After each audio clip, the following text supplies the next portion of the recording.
Hello, everyone. Exciting.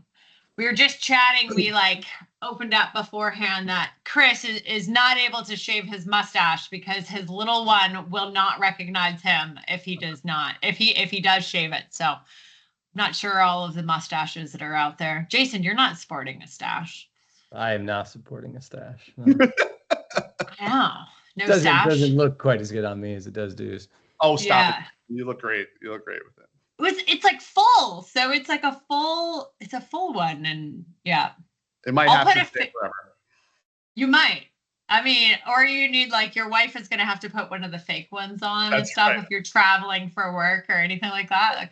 That could work too. That's right. I might have to support during November and put some of the fake ones. Come every single day with a new little mustache from the handlebars I to love something that. else. I I love think that. this could be fun. It could be a whole new trend we can all start. I love that. My sister actually, her theme of her wedding was mustaches. So everyone had to have mustaches. And a lot of people had the glasses with the fake mustaches, which was hilarious. The pictures are great. We did that at ours, and then we had even the old school cameras, so everyone got their picture at the end. I'm trying to draw. Yeah. I'm drawing a blank on what the name of that. The Polaroids. Yes. The Polaroids. Yes. Okay, so we are exactly on time right now. Hopefully everyone can see my screen and we are going to get kicked off and started. So welcome everyone. This is webinar 5 of our 9-part series, which is crazy to think that we are already at the end of August and already 5 webinars into this, but just so everyone's aware, this is really kind of focused on strategies and technology of how it's really truly shaping the staffing industry. For those that don't know me, I'm Erin McKenzie, VP of Client Services here at Newbury, and I will be your host for the next 30 minutes. And just so you are aware, these are designed to be short, actionable, conversational. We want you to take away kind of something from every single conversation. So regardless of what role you're in, whether you're a recruiter, operator, executive, marketing, whatever it might be, there's something in here for each of you. So excited to jump in. But before I do so, I wanted to just kind of do a quick thank you to all of the technology sponsors that have been a part of this series. We've had a great group of folks that have been in here. And today, I am excited to introduce our speakers with us as we are going to be diving into data and automation, 2 areas that are truly transforming staffing. And we're going to look at how firms can reduce their data costs, enable automation and agentics to do the heavy lifting, and ultimately truly create a competitive advantage. So first up, Jason Smith. These are 2 fellow co-workers at times. We've all known each other for a long time. We've all lived in Richmond, Virginia, where the both of them still reside, but wanted to introduce Jason from Toro, where he works with staffing organizations to truly help unlock efficiency and productivity with really predictive insights. So excited to welcome Jason to the group. And we have Chris Dews, who's not sporting his mustache. You might need a new profile picture. Yeah, I think so too. I know. I think we're going to have to change this. But we have Chris Dews with Boosty, where they focus on providing marketing solutions for hiring teams to help market jobs, capture interest, and truly surface quality talent.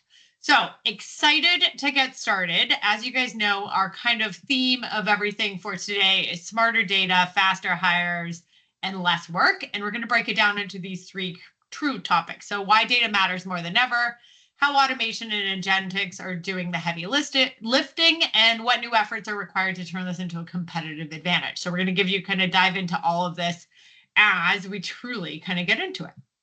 So let's kind of start from the top of why data truly matters more than ever, because I think this is a conversation we're seeing and having in almost, I know I am, in almost every conversation I have with a staffing firm, because what we're seeing is staffing firms are truly spending more time than ever on data, but more data doesn't truly always mean better outcomes. I think we've all heard garbage in, garbage out. So if it isn't clean, it isn't structured and usable, it truly does slow down recruiters and drives up costs. So Jason, I'm going to ask you my first question. Where do you see staffing firms overspending or mismanaging data today? Because I know this is kind of your bread and butter here.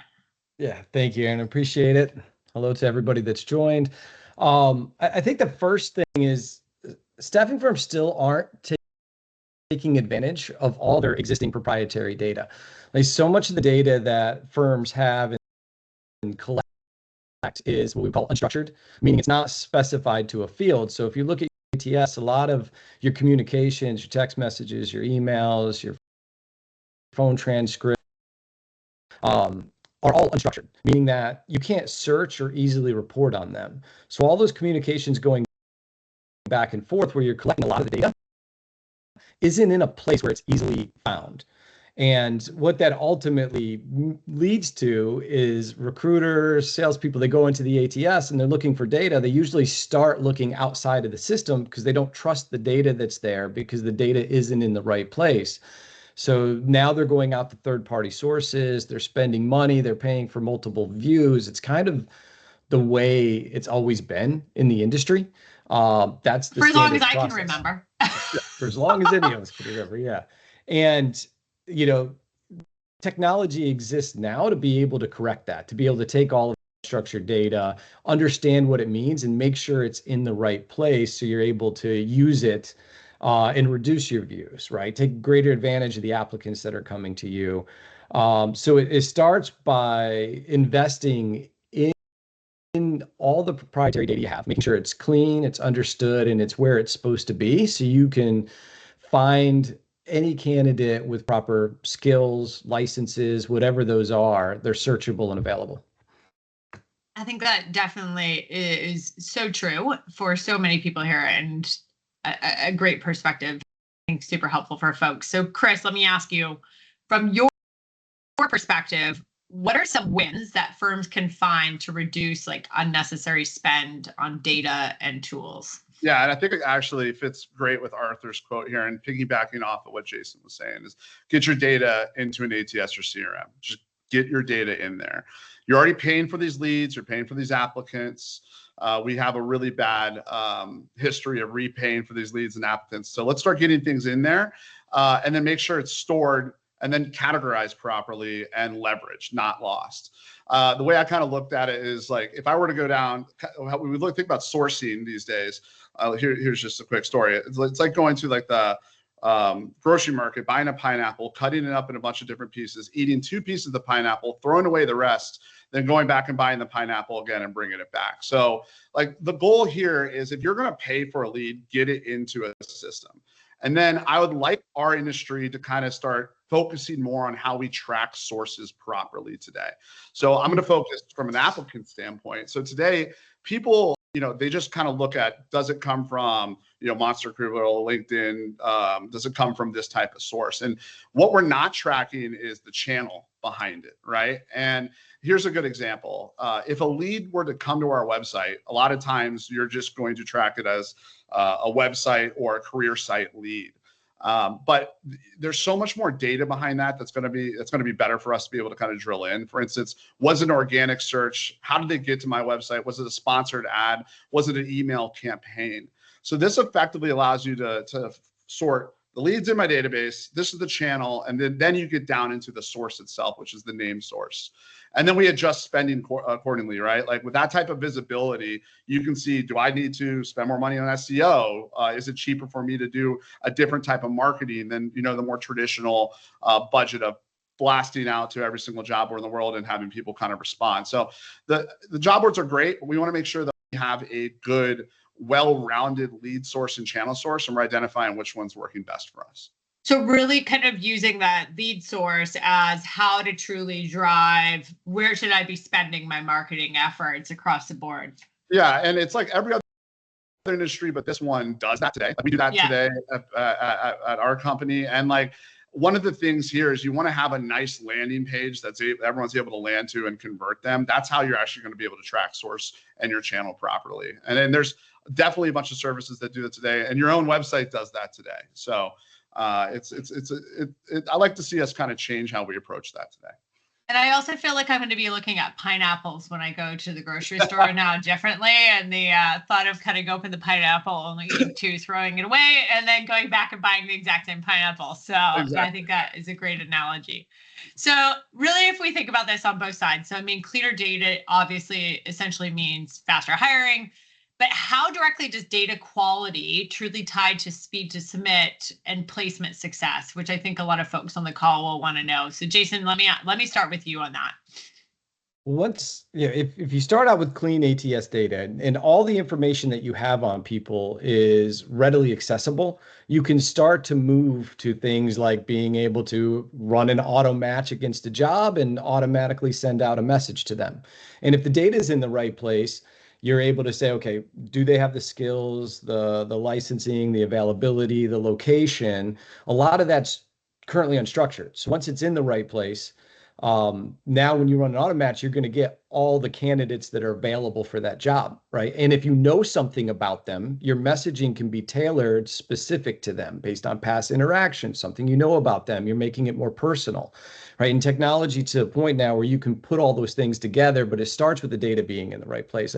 One of the things we do is a data analysis for companies where we look at what are all the candidates you have in the database and what's all the unstructured data. And we're finding there's, like I said before, a gold mine. Like we had we did this recently for a company that brought in 1 million new candidates this year, and we found there was about 350,000 data points of unstructured data that was all around their skills, their licensing, certifications, pay rates, and locations, right? So once all that information's in the field and you ask it to run a match, now you're finding way more candidates and you know more about them, so you can send out better messaging. And if you start from in the system, running an automated match, that's always going to be way faster than a recruiter that's going to go out to different sources outside of your ATS and try to bring them in. So you just start the process in the right place, and it really begins with having the data where it needs to be.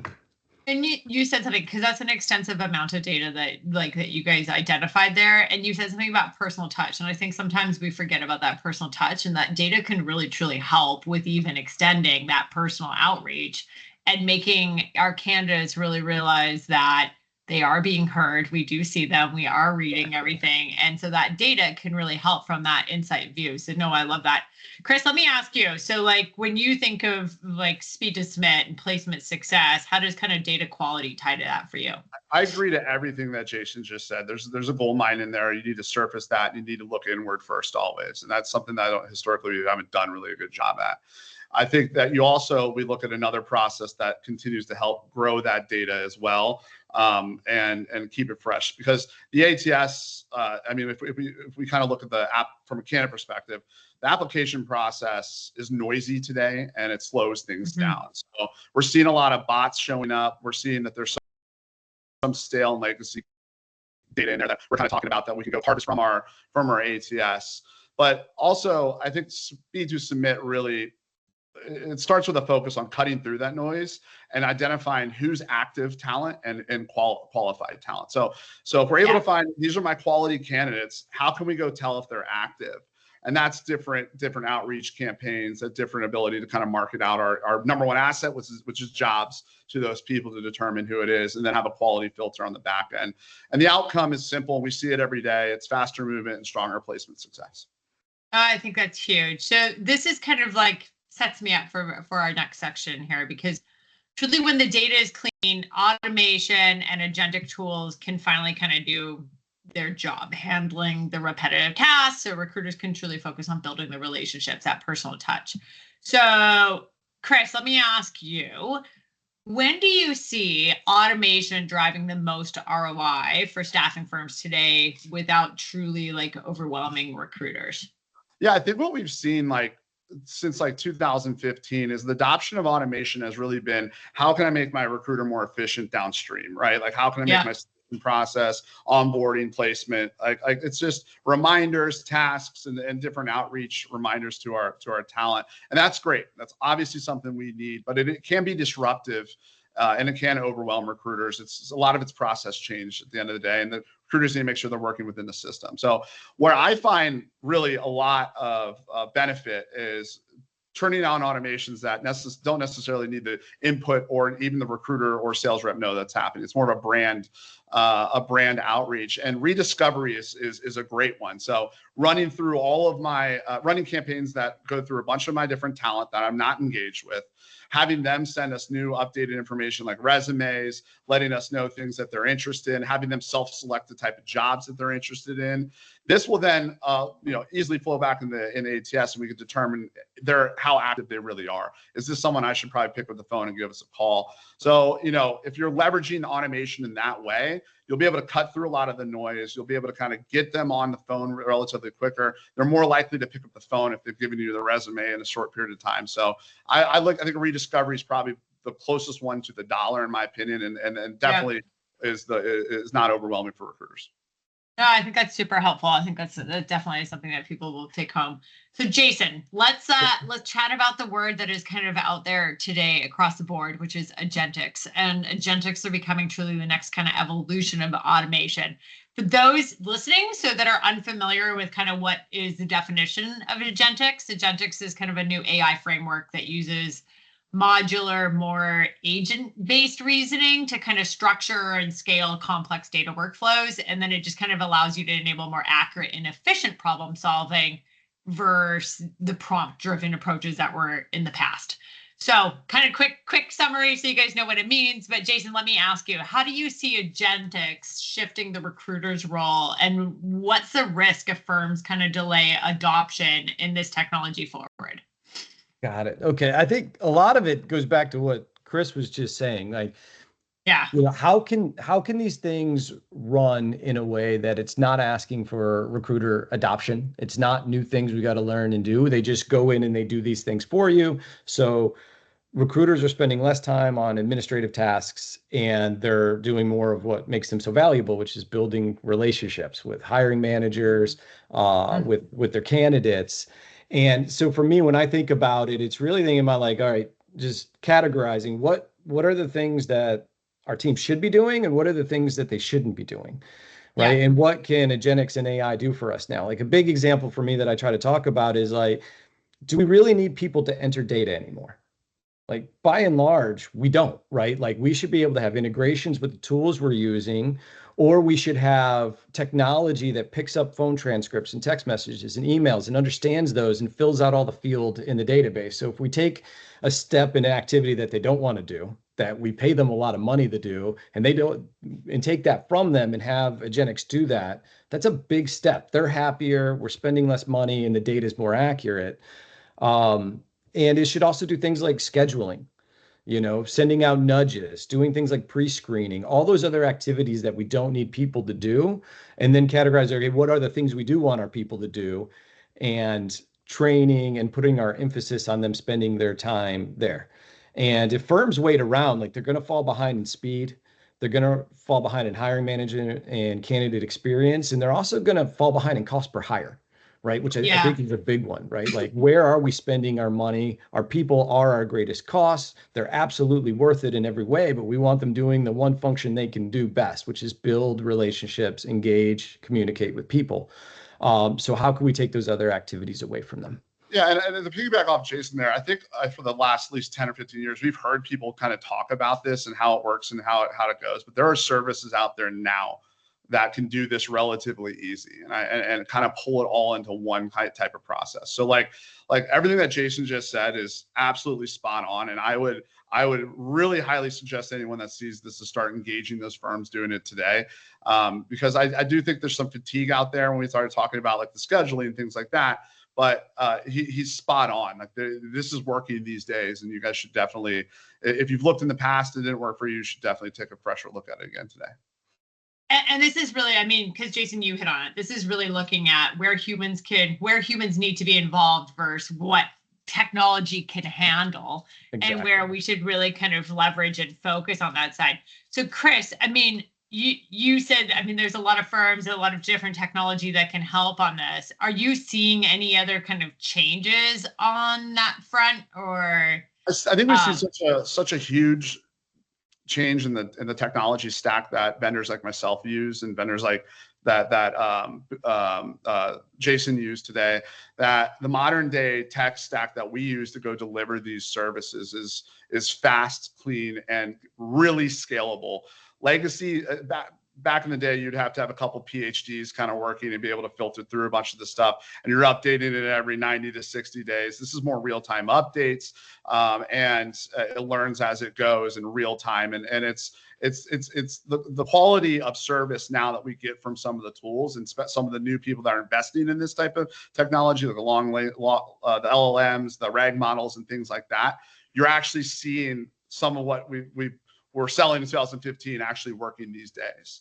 And I would highly suggest someone look at it. If you're talking about human responsibility, I don't think it's actually changed though. So like humans build, from a recruitment perspective, humans build trust. So we want people focusing on conversations and relationships. We've seen a large sourcing change, right? So back in 2012, people on Monster downloading records, chasing leads, and then secondarily, they're reviewing job responses. That has completely shifted today, and technology has shifted with it. So today we're seeing people focus mainly on job posting responses, right? And a lot of times those live outside of your system. So, and you're sourcing from multiple job boards that you have those living on. I think last time I checked that less than 10% of those candidates are getting engaged with from a posting response because they don't live into a system. So, and you're leaving a lot of quality in those systems as well. So to Jason's point, let's make sure the data gets in. Let's use AI to then filter against them and help us clean up. Also eliminating noise about fakes and spams and bots, because those are starting to come up. And then everywhere. Everywhere. It's blowing up right now. And then having the recruiters add the value. And if I will, I know we talked about recruitment stuff, but I want to talk about the sales side real quick too. Like, yeah, I think that's important too. Yeah, in reality, I mean, like if last time I checked, and this was like 6 months ago, less than 40% of all the jobs that are getting serviced in the ATS and CRMs today, are actually getting placements against it. So there's something this industry we need to do is, one, we should still focus on those 40% and just hammer them away with recruiters and our normal processes and different tools we use. But AI and automation can really do some of the heavy lifting on some of those other jobs you might be working. Maybe some of those harder to fill jobs, or if you're classifying them as like a lower priority, let AI and automation kind of handle those for you and kind of engage those talent pools, because there is quite a bit of still money to get from there. And if you have a process that's lean and mean and going after it through automation and AI, you'll be able to kind of see the return there as well. Well, and that's a kind of a good takeaway for a lot of different leaders that are joining us on this call or even listening after, is taking a look at your own ATS, look at the jobs that are in there. Of all of the jobs that you have, how many do not have any submittals, don't have any placements against them? And then utilize, that's like a great strategy of being able to test out AI and automation tools on doing that heavy lifting and looking at it. So you can use the insights you're getting from that data, apply this, and really kind of probably change your business in some sense, because if you can get in front of the 40%, I mean, that's a huge number, depending how many jobs you have coming in. So no, I love that. Yep. Yeah, no, I think that's great. Okay, well, this is great. So it truly, before we kind of switch into the part 3, which is really like the new efforts required, and I'll kind of put this here. But what we're kind of understanding is it's not just about like saving time, it's about winning. It's about making sure that we have the right and accurate like data and insights and automation and AI and agentics and everything put into place. So let's talk about kind of what are the efforts required to truly make data and automation. I mean, we've given a lot of insights on this, but how can we make it a true competitive advantage against others? So Jason, how are leaders today tracking productivity and execution within their teams that you're seeing? I think, well, it's making the shift from today to what's now available, again, is key. I mean, when it comes to reporting and managing our teams, most firms are still pretty reactive, right? They're still like, I get a report, I see what's on the report, then I've got to go back and figure out why is that this way, right? So like you're getting this report and like activity's not up or results are down. And then a lot of times they're going into their ATS and they're clicking around and they're looking to see, and they're spending time figuring out what happened so they can go talk to the team about it and coach them in the right direction. When really with technology now, we can be much more predictive than we used to be. And knowing what are the patterns and behaviors that people take that ultimately lead to that end result, and looking earlier in the process. So like an example I would give is, I know one of the main metrics we track, right, is how many new job orders are coming in, Yep. either by week or by month. And a lot of times we wait and see where are the job orders, and then we go back and we look at all this data to see how we got here. Well, now you can kind of predict that activity. You can look downstream and say, okay, what is the activity of my salesperson? How many messages are they sending out and texts and emails?